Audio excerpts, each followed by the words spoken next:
time to have a look at who could go up the rankings in 2026, and obviously anybody could go up the rankings in 2026. It only takes that good tournament, a couple of good runs here and there, a bit of form, and you can fly up the way that the money is now within the PDC, the way the system is structured.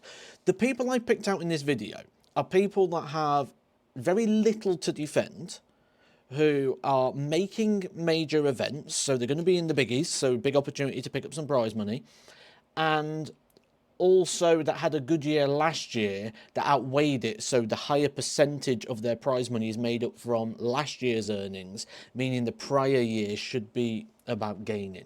Now, obviously any new tour card holder is going to fly up here, and Nico Springer will no doubtly fly up the rankings as well. Last year, £129,000, all free money still at the moment in regards to the rankings for Nico Springer. He's got nothing to defend, it all goes on top of his 129. So I expect to see him continue to climb. He goes to a Pro Tour and wins a grand. It's a grand on his rankings. Nothing's coming off. He's got the UK Open. He'll have the Masters. He's pretty much nailed on for the World Match Play. Chances are he'll get the Grand Prix. Is in a lot of the Euro. There's a lot of things here. Then he's got the World Championship at the end of the year because he'll probably get into the top 40. So there's a lot of money going on top here for Nico Springer that he could be quite dangerous and certainly is one to keep an eye on. But I feel that's a bit of a cop-out. I feel that's a bit of a cop-out prediction. And maybe some of these predictions aren't movers that are that drastic, but movers that will trend in the correct direction. How about James Wade? Great year last year, didn't he? £350,000, which means he's only got £194,000 of his prize money to defend. 35%. Now, if we look at what he did last year, UK Open runner-up, World Match Play runner-up, and became very dangerous once again, certainly against those big players. Towards the back end of the year, it tailed off a little bit. But if he can find that form again at the start of this year, we could see James Wade significantly go up the rankings and start potentially knocking on the door of the top 4. That would then be interesting, wouldn't it, if we start looking at James Wade again as a Premier League contender. Halfway through last year, I was certain James Wade was going to be in the Premier League. But the form at the back end of the year didn't quite support that. I think we get him back to where he was at the start of last year, and I think we see James Wade go up the rankings. Obviously, it won't be much of a jump because there's not many more places he can go, but I think James Wade could be one that's going to go in the right direction. Krzysztof Ratyski. Now, I didn't think I'd be saying this a year ago, or certainly going into the World Championship, but the form and the way Krzysztof Ratyski played in the World Championship suggests that the £98,000 he has to defend this year should be quite an easy task. 30% of his prize money on the line this year. And I can't see him not making 98 the way he played. You know, he, even with the dodgy year that he had last year, still picked up a Pro Tour title over in Hildesheim. So I think with a little bit more consistency in there, he's not far away from major events. Says that his health's good now. I won't be surprised to see Krzysztof Ratyski just start to creep his way up the rankings. Vessel Nyman's been creeping up the rankings for the last couple of years, but will be defending for the first time. He won £220,000 last year, £100,000 the year before. 30-odd% of his prize money is going to be up for grabs. Now, Vessel is going into something new here, the land of defending. The same for Luke Littler, the land of defending. If you go into a tournament, £100,000, and you win 50, you actually lose £50,000 off your rankings. Rankings is the key. You'd have to give the prize money back. I know there's a little bit of confusion in regards to that one. But it's a different type of pressure. When it's not all gain, it's not all positive. Vessel Nyman's going to feel that for the first time this year. Do I think he does better than 110? Absolutely. Because he's got more events this year. He's going to be in all the biggies again, I'm pretty sure of that, will Vessel, due to his European Tour success last year. Coming to the back end of the year, he won more games on the European Tour than anybody. I think Vessel is in a strong position this year, and I think he continues his climb. Once he gets over that hurdle, there's something, isn't it, holding him back. When he gets to the TV stage, he misses a few opportunities.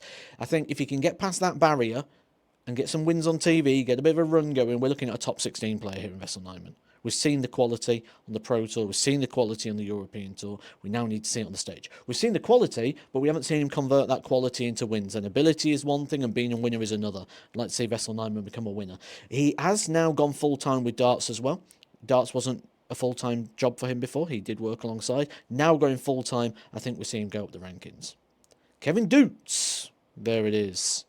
£87,000 up for grabs for him this year. Every year you come out the World Championship, don't you, think Kevin Doots is surely going to kick on this year and he's going to go do something. Reached a lot of Pro Tour quarterfinals last year, which is progression, and knocking on the door, isn't he, of just making that breakthrough and being another player who sort of emerges through. And that's the exciting thing. There's a lot of emerging talents right now. And those players 16 to 32 are sitting in a very dodgy position, looking over their shoulders. The likes of Kevin Doots, think he will go up the rankings. So let me know out of those so far, who you think is going to go up the rankings, because I've got quite an interesting one. I think someone could improve their ranking by one position, but it'd be significant.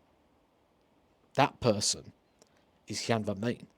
Currently the world number 3, Jan van Veen, is only defending 19% of his prize money, £176,000. We know he's now a Premier League player, but he's in all the big events.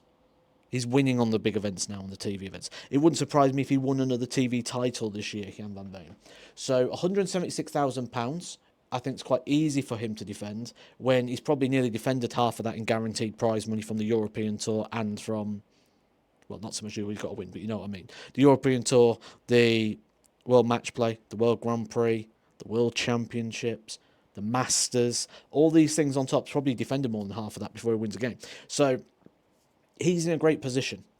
He's not far off of that world number 2 spot, which is currently held by Luke Humphries. And Luke Humphries has to defend £649,000, which means he needs to win a lot of titles. Now, if we look at the switch of that, Jan van Veen's got about a £450,000 head start on the world number 2 position this season. Luke Humphries has got and he's got about a £200,000 brother, so he's about £250,000. Luke Humphries has to win £250,000 before Van Veen earns a penny in 2026, if he's to hold on to that world number 2.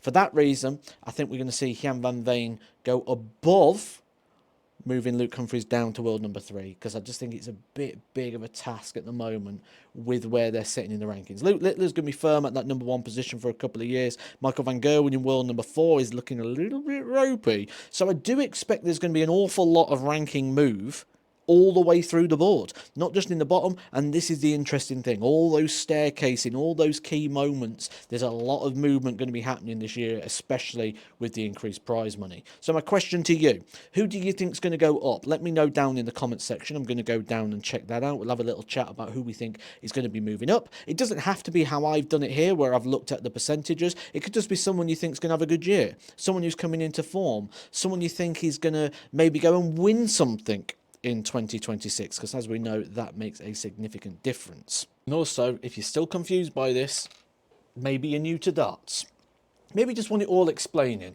or you just want numbers, stats, names, figures and things brought to life with all those little details in videos that aren't dragged out and are around about 8 to 12 minutes long, I'm your guy. You just hit that follow or that subscribe. Help me get towards my 100,000 subscriber plaque, and I will catch you soon for some more Edgar TV.